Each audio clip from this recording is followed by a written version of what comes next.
Менің атымдар болсын, Атыраудан. Мен Қаралға келгеніме 15 жыл болды. Денсаулық іздеп келдім. Менің диагнозым ветилейкі болды. Оны лапес деп айтады ғой негізінде. Ол кетпейді деді, мен барлық жерге қаралдым. Ешқандай кеткен жоқ, қайта көбейіп денемнің бәрін алып кетті.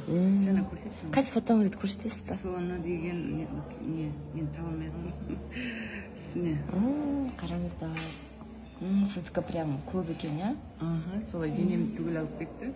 Осы мен денсаулық үшін Қаралға келдім. Мен подружкам алып келді.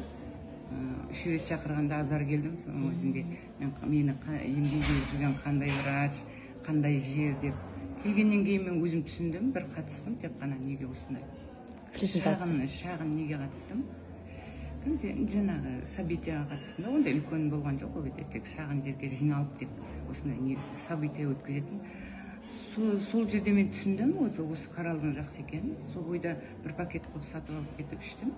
Шевердім, бұл кетеді деп мен ойлаған жоқпын негізінде, бірақ күннен күнге өзім жақсы болып жатырдым.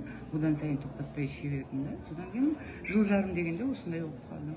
Классно, жыл жарымдағы результат, я? Не іштіңіз? Мен очистка питания, здрасте, очистка питания бәрі біздің. Детокс, да? Детокстан бастадық қой, сол очистка питания, Калавада, жылына 2 рет, 1 рет, әлі де ішіп жүрмін тоқтатпай.